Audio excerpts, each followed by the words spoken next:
तो अब विचार करते हैं अग्नि के विषय में। जो मंत्र था अग्नि के विषय में वो हमसे मिल नहीं रहा है पीडीएफ में, तो वैसे विचार करते जो हमने अध्ययन किया है। तो देखते हैं, पहले कहा गया है कि अग्नि होती है वो पदार्थों को एक स्थान से दूसरे स्थान पर ले जाने वाली होती है। तो देखते हैं इसकी प्रक्रिया, देखते हैं अग्नि कैसे सर्दी गर्मी करती है वातावरण में। तो देखते हैं, अब फिलहाल गर्मी हो रही है, देखते हैं गर्मी हो रही है वातावरण में, अग्नि है चारों तरफ, अग्नि है चारों तरफ, एक तरह से गर्म हवा है, ऐसे मान लो गर्म हवा है।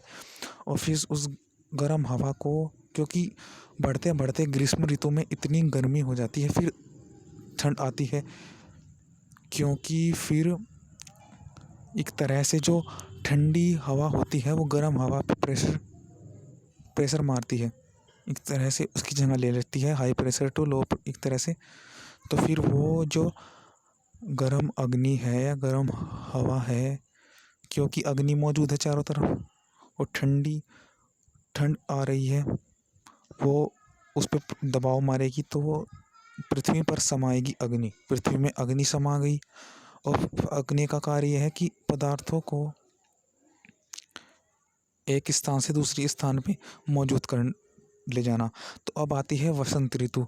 अब इसमें कह रखा है कि वसंत ऋतु नए नए, एक तरह से हमारे नए कार्य करने के लिए, एक तरह से नया जीवन कह लो या नया पेड़ पौधे सब चीज़ उत्पन्न होते हैं। तो वहाँ पर जब अग्नि धरती पर गई, अग्नि धरती में समाई, तो वो फिर पृथ्वी के पदार्थों को वृक्ष में या ऊपर को फसल पौधों में सब में नीचे से ऊपर को ले जाएगी, अग्नि ऊपर को ट्रांसफ़र करेगी टू द प्लांट्स। तो फिर जब बड़े अग्नि में उसमें गई पदार्थ पेड़ पौधों में, तो वे बड़े होते गए, उनमें क्रिया होती गई। तो अभी वातावरण में ठंड मौजूद है, अभी एक तरह से वसंत ऋतु में थोड़ी सर्दी रहती है, इतनी नहीं रहती, थोड़ी मतलब वातावरण ठीक रहता है। तो उसको बैलेंस करने के लिए हमारे पेड़ पौधे क्रिया करते करते बड़े हो जाते हैं। और फिर में, क्योंकि देखना है कि जब कोई क्रिया करता है उससे एनर्जी निकलती है, तो एनर्जी कहाँ पर जाएगी, हो जाएगी वातावरण में, तो फिर गर्मी फिर बढ़ने लगती है। तो ऐसा ही प्रक्रिया है कि गर्मी फिर बढ़ने लगती है। तो जो गर्म इलाके होते हैं वहाँ पर पेड़ पौधे, उनमें जहाँ ज़्यादा बड़े बड़े होते हैं, क्योंकि इनमें क्रिया ज़्यादा होती है, तो क्रिया हो करके एनर्जी गर्मी निकलेगी, वो वातावरण में अग्नि जो वापस जाएगी। तो यही है कि गर्म इलाकों में क्रियाएँ ज़्यादा होती हैं, तो हमको क्रियाएँ करनी चाहिए, क्रियाएँ सीखनी चाहिए।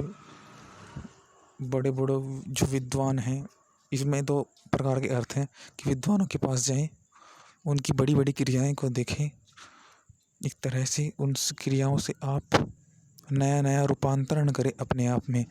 तो यही था इसमें फिर कि अग्नि,